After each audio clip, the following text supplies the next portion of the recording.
Hello, my name's Discus, you know this by now. I've recently put out a guide for Sue. It was kind of the basic one for those trying to pick her up in like 10 minutes.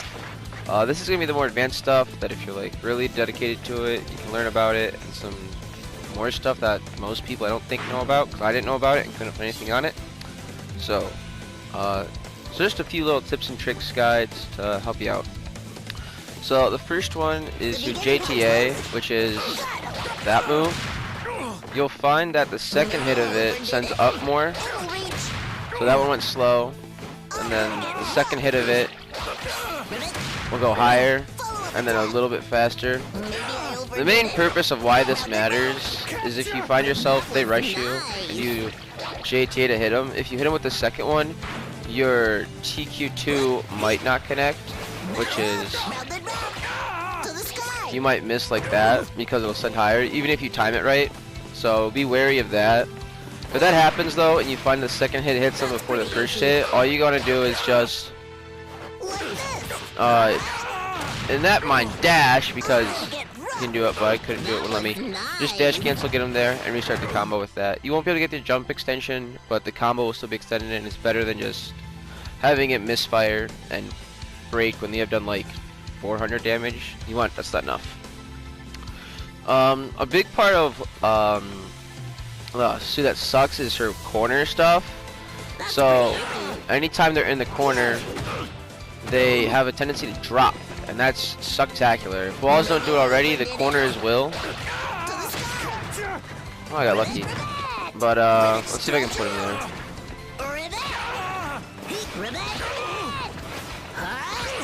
So this is like the worst possible spot for Sue, because what will happen is you'll just do that. So the way to make it so that you don't drop in the corner when doing a combo is actually quite simple. Took me a bit to find out though. Is you just hit only with the first time of TA, and then if you go into a TQ2, it'll have them in a wall splat like that. So instead of grabbing them, your combo will automatically extend without you having to like fish for anything like that. But the second TA takes it out of it.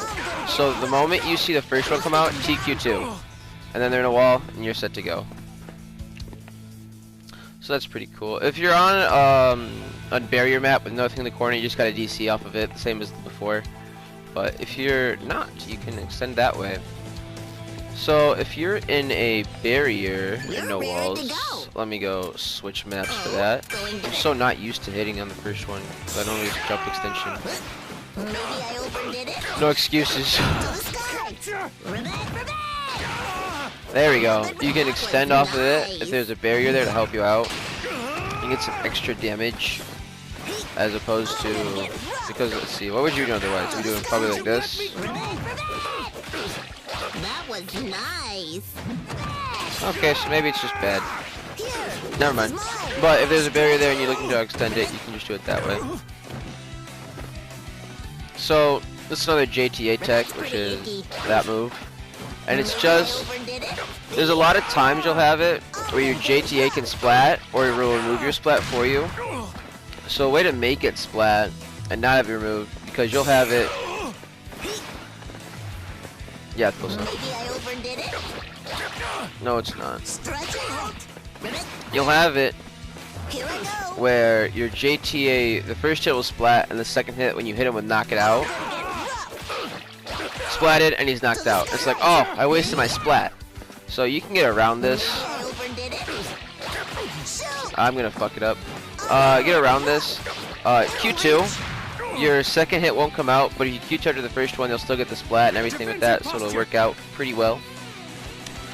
And sometimes, if you get unlucky, it'll hit them out. Just DC. You'll still be able to play it off. So, no harm, no foul there. One of my personal favorites, non-true combos that might as well be a true combo.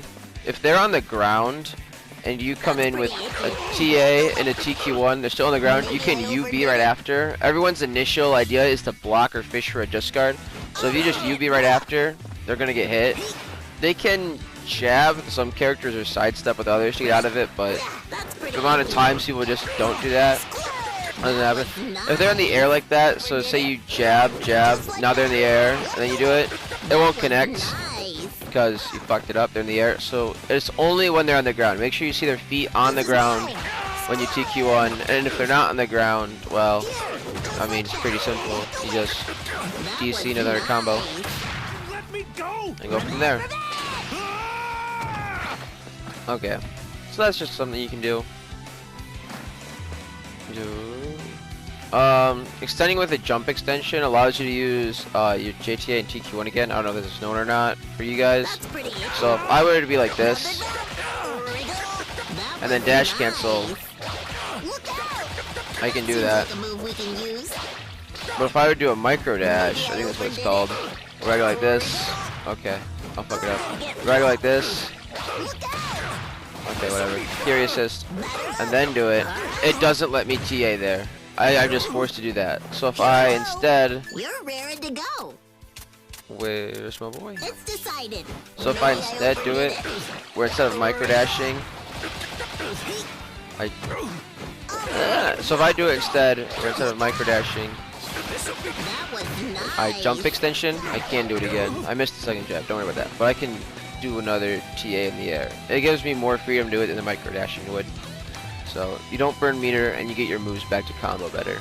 Let's see what else. Your JTA is pretty neat. If you ever somehow make a jab happen, you're probably gonna do one of two things. You can go jab JTA, and then they're on the ground still, or you're gonna go jab jab JTA, and they're gonna be in the air. These are very different. They do very different things. Jab on the ground will have you go into the untrue combo of earlier that like hits almost all the time. Jab, jab, you can't do that, so you'll have to take it up somehow. But what you can do if you jab, jab, is a really brutal combo of just adding carry and then a PU1. And I'll fuck it up because I'm on camera. But you can do a really cool combo. And I'll fuck it up again because I'm on camera. You can do a really cool combo! There we go. And just drain their health. So that's pretty neato. Because your ground PU1 does more damage than your air PU1. And it also doesn't meteor, which is pretty neat. You can do it anytime and it won't fucking break.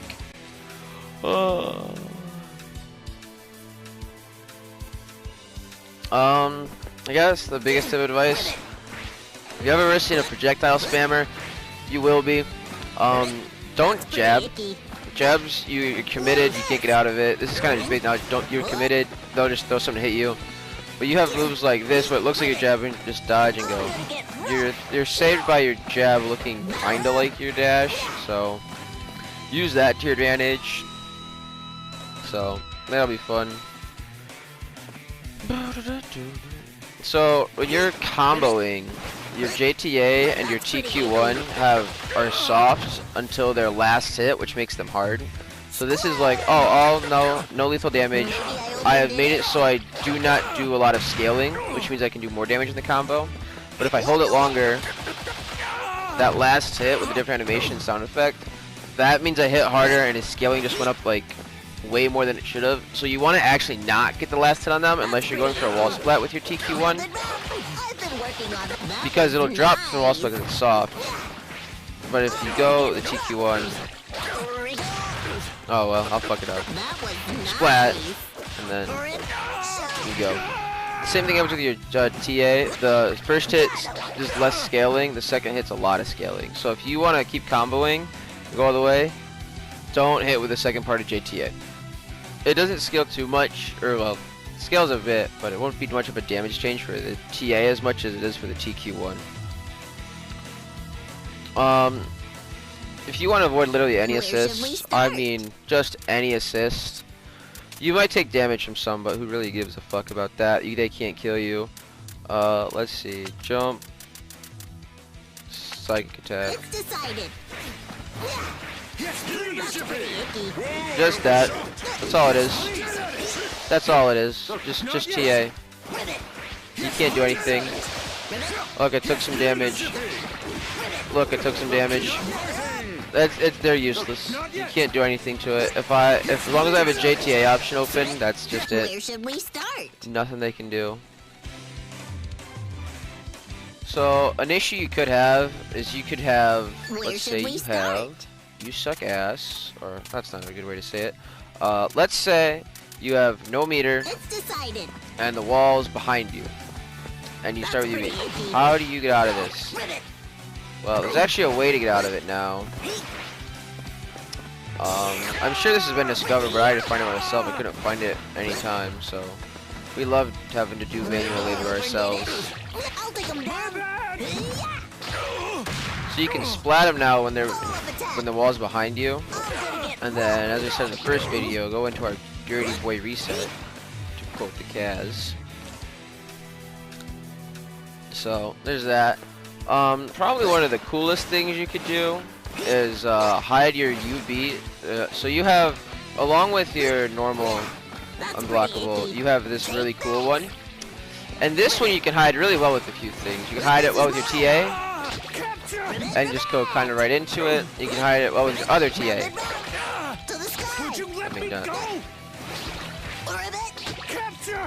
And they just come out fast. You can also do a little bit of tech to make them come out even faster. Say, that was not how to do it. Actually, I need them blocking. So you have cool tech with your UVs, your hold ones, your TQ2s. If they're guarding, so you can just come up and hold it early, and it'll come out a lot faster. It's best to do this on the last hit, and then go. They'll think you're doing something, and if they know to hit right after the TA, then they know, like, sorry dude, DC jump, I guess. I don't know what else to tell you. Like, if that's the case. Oh, I was sorry, I have no meter. I took it all away. Where should we start? It's decided. So if they're doing that, your options to jump, get out of the way, and that's just basically it. That's what you're doing for those. The last thing that you can know that would help out is so your JTA is a really useful tool. You can do a few things with it. I think that one of the most important ones is you can sidestep out of it to get out of it first. They like after you do it enough times, they'll start catching you with it. But you have options to doing it. Like I said, you can Q1. The most important thing is you can dodge out of it and start moving.